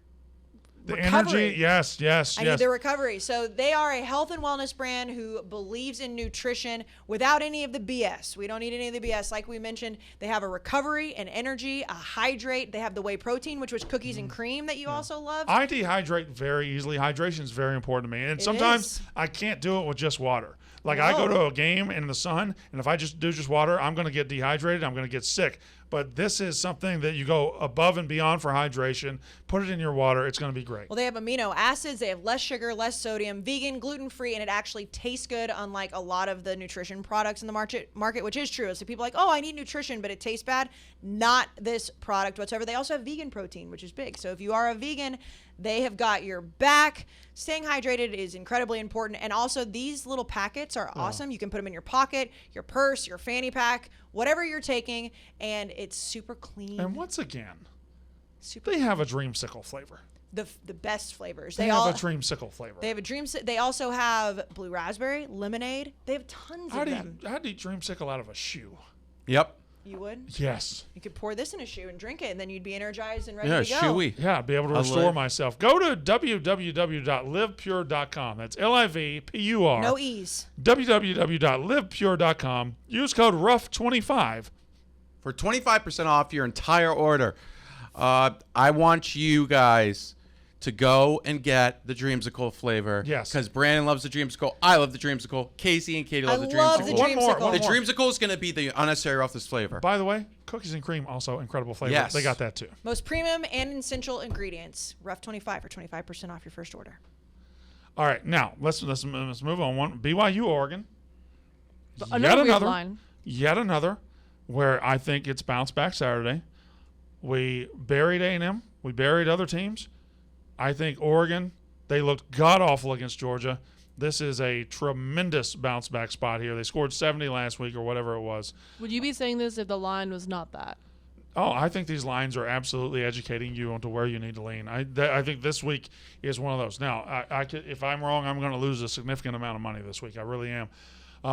BYU had an emotional 2-overtime win at home last week. Now they go on the road to, I would say, a top 10 home field advantage in the country, Oregon. I don't see I don't think that's a wild take at all. Alton is known as a loud place, and this is another team. Oregon they have to get up off the mat. They got embarrassed. They didn't get beat in week 1. They got fucking Well, it's embarrassed. massacre. They got embarrassed, and now it's their time to say, that ain't us. This Correct. is us. Again, it's just looking at names. Bo Nix, I know that he's played well. I mean, he has 450 yards, 5 touchdowns, 2 interceptions. The thing that interests me about this game with you, Brandon, and I know that, like, obviously BYU can still be in the conversation if they lose this game or not, and the line itself is screaming like they know something we don't. But, like, Jaron Hall's played I very hate well. that saying. What? Because they don't know something we don't. We know how these things are played out. Like, Oregon's a stronger football team than BYU. They have a better roster. It's at home. I don't think they have a better quarterback. And Well, they don't have a better quarterback. Right. So I mean, to me, it's like if you look at if Bo like, Nix I went to don't think- BYU, I don't know how much better Jaron Hall is than Bo Nix. You're right on some of this. I do think Jaron Hall is significantly better than Bo I do Nix. too, and so like that to me, it's like if I'm looking at a roster and I'm saying like overall fine, but if I'm looking and it's very obvious to me that one quarterback is better than the other, then I would lean towards that team, especially if they're close in rankings. I picked before the year BYU to finish number 6. I think that requires a loss. I think they go 11-1. I think this is the one. I think they're going to beat Notre Dame later. I think they're going to beat Arkansas later. They've already beaten Baylor. So it has 3-1 out of their 4 non-conference games against good teams. So I think this is the one. I think Oregon shows a gear, a level. And as bad as as bad as Oregon got beat to Georgia, and they did. God, it was gross. I still think Oregon's defense is a very, very solid defense, and this will be a chance to prove that. I do think that the Georgia game was just very clear on, and we said this going into that game, we said this after the game. It said to me way more about how good Georgia really is. Having a new coach in Oregon. It's also an impossible spot. You're playing the defending national champs who just won their first title in 42 years in Atlanta in front of their entire fan base in Atlanta. It's not a neutral site. You're playing a road game at the national champs who are celebrating being back on top of the world. That's just an impossible spot. Now that 49-3 is rough, but I give them a pass and say I don't think that it's they didn't have much to lose there. I still am going to take BYU. I don't think it's going to be a blowout. And again, I'm completely ignoring what Vegas is telling me to do. I just think BYU's in a better spot than them. I know it's at Oregon, which plays into it a lot. All but right. Now what was the last one? Was that the last one? Those are the 5 we talked about on the show. I mean, you obviously have. Well, I think those are the 5 stand. LSU, Mississippi State. I think there's a clear cut. I don't really want to talk about it because I think Mississippi State is favored by 2. They are going to LSU. That is a gross spot. We're not supposed to be favored in Tiger Stadium, and we're going to lose the football game. I hate it, and that's how it's going to happen. You do all, not just top 25. Is that really how you feel? That's exactly how I feel. Like, are you going to feel that way on Saturday? Well, I'll feel however the game tells me to feel on Saturday. Like leading into, like, let's say you wake up Saturday, it's before kickoff of all games. Casey, I am 43 years old. Yeah. I've been paying really close attention to Mississippi State every year since 1991. That's 31 years ago. Yes. Since 1992, Mississippi State has won in Tiger Stadium twice. Yeah, it's tough. This is not. This, so you just know the script. We're 3 and we're 3 in the last 30 years against them. Okay, here's my next question then. So you're self-aware of that stat, and that's great. Some fan bases should take note of that. Arkansas, but we also are streaming that game. Does this mean you're not even going to be like remotely excited about that game going into kickoff? What do you think? That's why I'm asking. Yeah, I'm gonna be ready. Okay. I'm gonna be I ready. knew you would be ready from an entertaining standpoint. All it's gonna take. I will go into there and I will listen. I'm fully prepared to win. I'm fully prepared to lose. Will Rogers takes us down on an 8-play, 82-yard drive to open the game. We're in business. There were some wide open wide receivers against LSU when Florida State played them. I think Will Rogers and Mike Leach to go in there, and guess what? Mike Leach has gone in there before and lit them up. The last time we were there, the first time Mike Leach ever coached a game in Mississippi State is the greatest passing performance in the history of the SEC. And then he got on the little thing, and everything went to shit. Yep, and then everything's great, and then we lost to Arkansas next week. Yeah. All right, let's go. Which, by the way, looking back on it, wasn't that bad of a loss. No, it was still awful. Fuck them. Let's go. In theory, no, it was. At the moment, it sucked. Okay. Brandon, you know what I saw you doing in the office the other day? It's the happiest I've seen you in a while. I was foaling, baby. You were foaling. I was foaling good. You know what foaling is? You were foaling good. Combination of football and bowling. Started in Michigan. Actually started the Indy 500 20 years ago, but it's a bunch of dudes from the upper Midwest. They get together in a factory. They have bowling pins, but they couldn't stop the bowling ball. So I said, let's throw a football at it. You drink beer, you throw the football, you hit the pins, you keep score, foaling. And you don't have to throw a tight spiral. No. It can be underhand, it can be a granny roll, it can be any of those things. I saw you do it in the office. People were getting hype watching you do it. You can have it as your tailgate. It's a great tailgate game. There's so many great tailgate games, and this is the newest, hottest one. Upgrade your tailgate now. Use Barstool 20 for 20% off and free shipping on a foaling set. You get the 10 pins. They come in these latching wooden boards. Easy carry. You get the football. You get everything. Play Barstool 20% off. Playfoaling.com. That's playfoaling. Bowling with an F. Yes. Bowling with an F. Playfoaling.com. Again, use Barstool 20 as your code. And let me tell you, people in the office, when the foaling board comes out, they go crazy. I'm in group chats. They're like, let's play foaling. You're going to love foaling just as much as the people in the office do. Definitely. We go through the slate. We got Georgia, South Carolina. Any evidence to believe? I do think 24.5 on the road in an early game is a little much, but any evidence to believe South Carolina competes in that football game? No. I go 20% yes, 80% 20%. no. Like I mean, Compete It's saying a the number? weird- It's a lose weird by game. 14. It's a If they noon compete, kickoff. it'll be because Georgia lets them. I feel. Like Well, they that might but let- that's I mean Yeah. that happens. Yeah, I know, no. but I'm If saying, you mean like- compete isn't staying in the number, then maybe like No, 10%. When I say that, I mean like they take out players, they take out starters. Remember when South Carolina beat Georgia a couple years ago, and South Carolina was the worst team in the It was SEC? 2019. Yeah, they pulled out the hedges. That was Oh, that's right. Yeah, that was our Yes. first year. that was That was one of the first stories that happened on this show. That was They whenever pulled out the Georgia's hedges. AD was crying. And y'all over said the Kirby bushes. doesn't have isn't a championship winning coach, and I was Well, like, I no, think that's Kirby, what- Kirby, yeah, Kirby, that's Kirby, what Kirby, Casey and said I over was there. like I did say obsessed that. with Kirby, and then I was so right about him. I don't take that. It did take you 3 years. They so. wanted took you 3 years. they to do it. wanted They it also- should he should have won in 2017. The refs took it away from him. Kirby No, I think Smart. that- Y'all said Kirby Smart was Mark Richt. I did not Oh, I didn't. forget. I did Why not are you say getting? that. Why is your accent getting southern, Brian Kelly? Yeah, Why is he- I did not. Y'all told me that my He slowed it feelings down, about too. the Georgia Bulldogs was wrong. Jack slowed it down too. He really was playing into This it. is about family here. But no, that they still did cry about bushes. Purdue, Thank you. Syracuse is a great game. Massive game. And it's a At- big at the thing to see. JMA Is Wireless Syracuse Dome. actually good? Yeah. JMA Wireless I think Dome. the answer, yeah, I think Syracuse probably is pretty good. I think it's also Purdue needs to win this game too. This is a phenomenal early season out of conference Yes. game. Syracuse goes to 3-0 with wins over Louisville and Purdue. I mean, hey, they've got a wide open season in front of them. Oklahoma, Nebraska, obviously. Then you got some nobodies playing somebody's. Kentucky's playing Youngstown State, and she went way too far down. No. Texas She's State zoomed playing in. Baylor, Abilene Christian, Missouri, yada yada, Villanova Army. Purdue, Syracuse is right there. Western Kentucky, Indiana is interesting. Indiana's 2-0. Western Kentucky's looked awful, and that line's only 6.5, and it's not really moving. So pay attention to that one. We move on to the mid slate, which is South Alabama, UCLA, Ohio, Iowa State, Old Dominion, Virginia's another one. Old Dominion already went on the road. No, I'm sorry, they were at home. Already beat Virginia Tech. Week 1. I don't think they've ever beaten both in the same year. Probably not. I Well- mean, but they could. They will. I don't know how often they've been able to play them both You know in the the same Old year. Dominion's dog Hudson, like Yeah. the golden. Virginia is trying not to let him on the field, and so everyone's. Why? Why? That's so. Do they I hate them. dogs? I saw someone blogged it from Barstool. That's bullshit. But I was like, okay, Virginia should never. The have little to one win with a the game. Crocs. Yeah, I and love the that ski dog. goggles. Cal is at Notre Dame. You saw what Marcus Freeman did.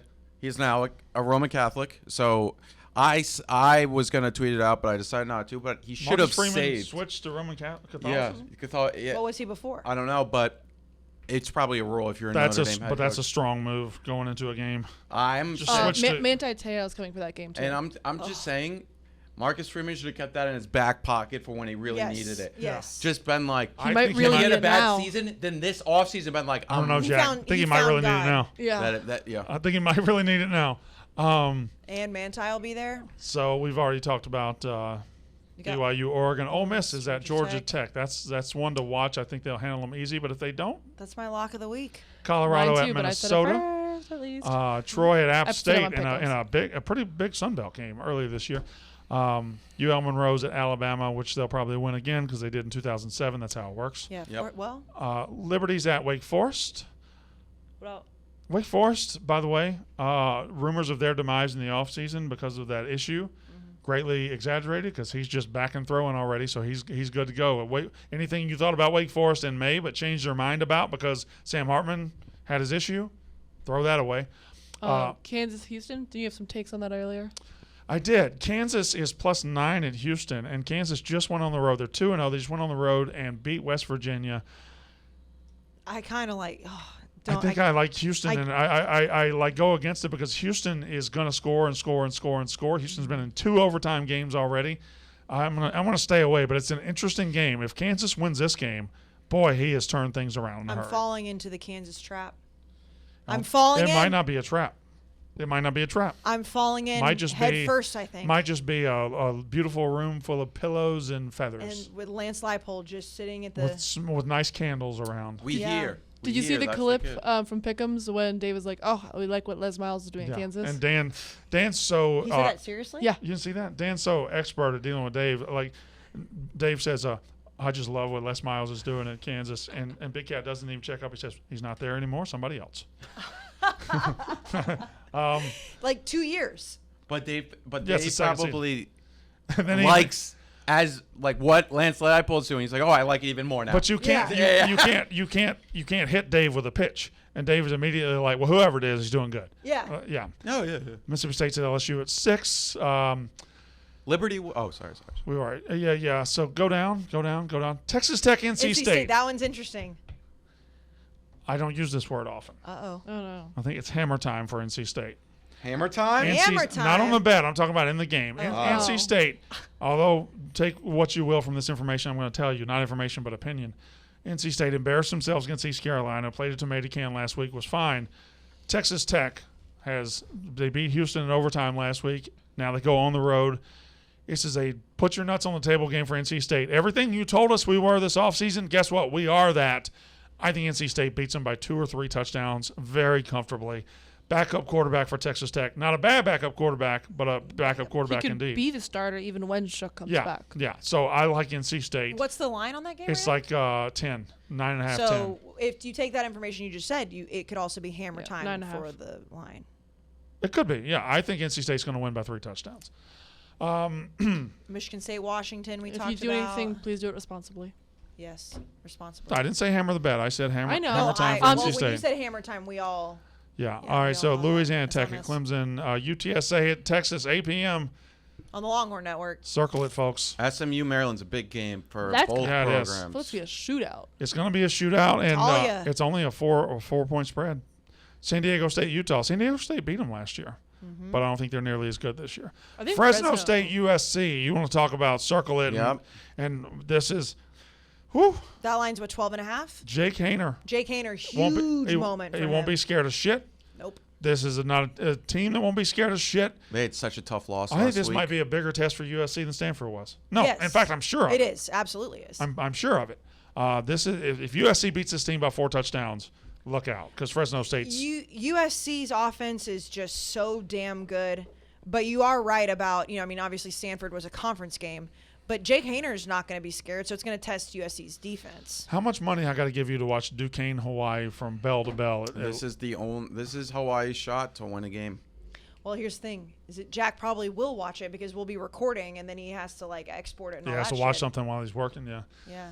All right, there's your slate. there's your game. Slide through your news and notes real quick. See if I see anything that I like a lot.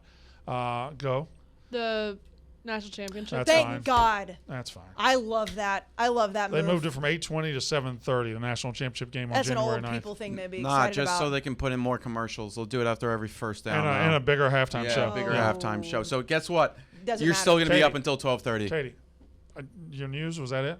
Yeah. You Okay. covered Manti Te'o, covered the injury. Got it. Go That was to the tweet. So we said Roughnecks. Give us your hottest take for week 3. We're going to go through it. If Brad Ritt's here, I'm not reading it. I'll read it, Brad. Allie Gleason says Will Rogers takes advantage of playing in the primetime game, drops 3 TD passes, 450 yards on LSU. People finally give him the respect he deserves as one of the top QBs in the country. No, this is not a reverse jinx. I like Rogers, Brandon. Shout Thank out you, Allie. Allie Gleason. She's not a Mississippi State fan either. Allie so Gleason that's- trying to become one of my gals. She's been one of our gals for a long No, time. I didn't say ours. I said mine. I thought you've always liked Allie. No, I'm keeping a roster just in case I get divorced. Okay. Oh, He just wanted to use that term. Well, 'cause- you also Roster or what? roster, because that's like a new term. You probably I didn't couldn't get to use it when I. Yeah. So It's a good like- term. It's a good term. It's a yeah. good term. it's not a new term. Is it a new term for you? No, it is. It kind wasn't of. around when I was. Yeah, dating. when they I didn't have a Oh, roster. Oh, Yeah. I see what you mean. And by- Brandon has never been able to have a said roster And like when I back then, I didn't have a circle. I just had friends. Yep. Now you have a circle and a roster, and a roster. and you got people on your Plus, bench. I just never. No. I just never had the ability to get a roster. Also, you have a I was roster lucky to get it one starter at a time. and a bench. I There is yeah, a just said- difference. you Oh, there's a gotta- roster and a bench. Yeah, There's a you have people difference. on the bench. Your roster is the whole Not thing. now, but you had a roster and a bench. Yeah. You have your starters and your bench. Oh, Are women. you- by the way, are you? Women always have are you a- benches, in this case, are you a and basketball? they keep them Are around. you a basketball coach? or They're are you little a baseball coach? orbiters, just in case. Orbiters Yeah, are just a in thing. case Guys. the ones that you have don't work out. Orbiters are then a they thing. Do you have come a up. basketball roster or a football roster? Basketball. Okay. What do you think I am? What? Huh? Oh, the No, size of it. size the Size roster, of it, not the Katie. size. God, Katie. Katie. Jesus. The size. I am not. I'm I not was toting out talking- And I'm not saying you guys 120. intentionally Type of do it, but athletes. subconsciously, you put a guy in a, he's there if something goes bad, or no, I'm into him. Oh, well, and there's always the guy that'll play that role without any hesitation. Let's whatsoever. yeah. Let's go through in about 5 minutes And you here. call that guy a friend. Mark in Philly. Mississippi State blows out LSU. Will Rogers makes an early potential Heisman statement for a Mississippi State team that is criminally underranked and underrated. You're welcome, BFW. Well, you guys are sweet today. Read People are coming to your defense. Read Bushlight Buckeye. Bushlight Buckeye says Penn State beats Auburn by double digits and solidifies the Big Ten West as the best division in college Well, football. that wouldn't happen because they don't play in the Big Ten West. Correct. But regardless, Haynes King gets benched. That probably will happen. Nebraska loses to OU by single digits, but chokes it on the last play of the game. And Will Rogers ends the weekend top 10 in Heisman odds. What's happening? No. People know that you won that argument. Ghost Mike Toscano. Mississippi State beats LSU and still doesn't get in the rankings somehow. That could happen. Elliot Geller. UTSA stuns Texas. They're a great group of 5 team. Frank Harris is better than Hudson Card. Sark proves he's overrated. Last week was more of an Alabama issue, especially on the road, than a Texas is back feel. Can I ask for Casey and Jack to read because your voice is dying? I'm fine. Jeb. South Carolina gives Georgia a scare early until the Bulldogs pull away late in the 4th. Cole from Tampa. Max Johnson comes into the Texas A&M game and revitalizes the team in his career while also embarrassing the Miami Hurricanes and destroying them, resulting in them going the usual 7-5 or 8-4 this season. I don't think that happens, but the first half also, does. the 8-4 is what A&M goes usually. So Eric Kramer. Penn State goes to the Auburn this weekend, wins by 20. Honcho Da Vinci. Neither Florida nor Kentucky looked that good Saturday, but Florida dropping one at home is more of an indicator of who they are as a team than it is of Kentucky. I agree. I wasn't impressed with either. CFB Texas. Dylan Gabriel will have his worst game of his career due to never playing in this type of environment before. OU will then lose to K-State the next week. That's The clearly a aggregation Texas of fan. marginal gain, B. Garbo, says Jack Mack will say Mel Tucker is a top 10 coach by the end of this season. I don't know about that, but hey, if he goes 12-0, fine. TJ FSM 69. 69. Ole Miss struggles with Georgia Tech. K-State beats Tulane by 30+, solidify why they are a top 15 team. Western Michigan goes Back-to-back. Back-to-back against Pitt. Western Michigan beats Pitt for the second year in a row, says Javen Knott, and Nebraska beats OU by 3. UCLA escapes upset bet against South Alabama with a late score in the 4th quarter. Brad Freem. Nebraska won't score more than 14 on Oklahoma. Caleb, Not our Brad. Vil Caleb. Caleb. Notre Dame opens a 2024 season against Texas A&M. Luke Fickell will be on the Notre Dame sidelines as their head coach facing off against an A&M team led by head coach Lane Kiffin. No. Kiffin will be at Auburn next year. Max Johnson wears elbow pads to honor his dad, Max, when he beats Miami. Yeah, that's funny. I think that's a funny joke. His dad's not Max, though. His dad's Brad. Yeah, that is. He just messed up. Okay. Shaggy. Kentucky is not a top 10 team. They're more likely to finish unranked than top 15 or even ranked at all. As soon as they play a team with a pulse, they will be exposed. I think they're also in a Vols uniform. Also, Florida has a pulse.